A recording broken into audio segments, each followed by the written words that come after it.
de gars. Tabarnouche, toi, t'as eu la chance de jouer avec Stephen Curry, man. Ouais. C'est complètement débile. On était dans la même année. On était 4, puis faisait partie d'un des 4 joueurs avec qui on est rentrés ensemble. Puis moi, la seule affaire que je savais sur lui, c'est que son père, c'était Del Curry. Ouais, qui avait moi, joué. Steph, là, nouveau coéquipier. Salut, Steph, bien content de te rencontrer. C'est Del Curry. Toi, t'as joué pour les Raptors. T'as joué avec Vince Carter. Steph. Del.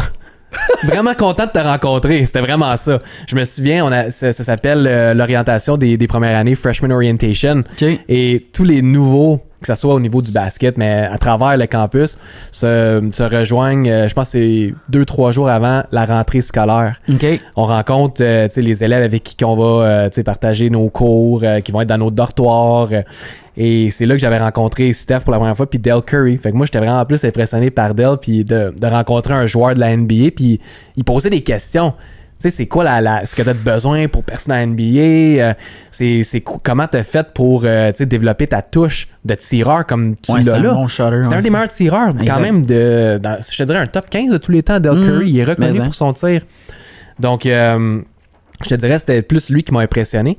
Mais par la suite, quand on a commencé, quand on était revenu à la réalité, puis que maintenant, c'est le temps de se concentrer sur la raison pourquoi je suis rendu à Davidson, oui l'école, mais aussi le basket, c'est que là, tu as le pre-season.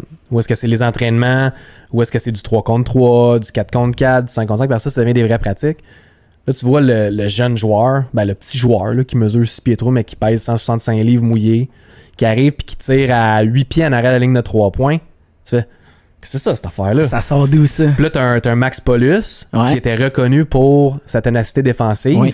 Puis que lui, tu sais, Max, il est grand comme moi. Il mesure 6 pieds 6, il est long. Sauf que lui, la façon qu'il se démarquait, c'est ça. Il est dans ta face.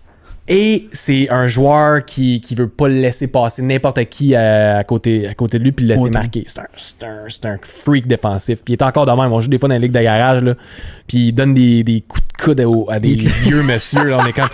Ouais, Max, faudrait peut-être que tu te calmes un peu, là. Non, let's go, là!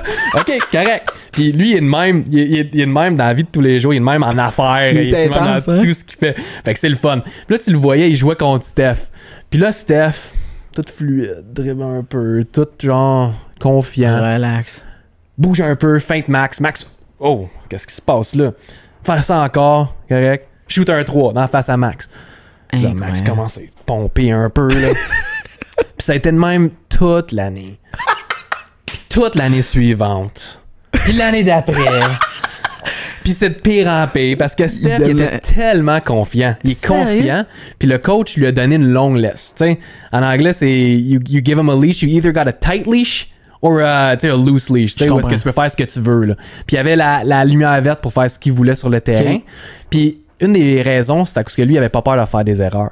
Okay. Ça, c'est quelque chose que je dis aux jeunes, que j'ai réalisé un peu tard dans la vie. Ben tard, je suis encore jeune, mais que j'aurais aimé réaliser quand j'étais plus au secondaire, au cégep, à l'université, c'est qu'il faut pas avoir peur de faire des erreurs, parce que quand tu as peur de faire des erreurs, finalement, c'est que ça nuit plus qu'autre chose. Ouais, c'est ça. Steph, par exemple, prenait une mauvaise shot, ben il savait qu'il avait pris une mauvaise shot, fait que lui, ce qu'il faisait, c'est on to the next play. La prochaine... Je vous invite à suivre les Sportcasters sur Facebook et Instagram.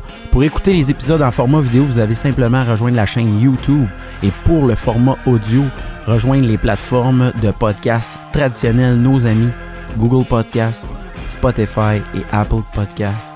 On se voit pour un autre épisode des Sportifs de Salon.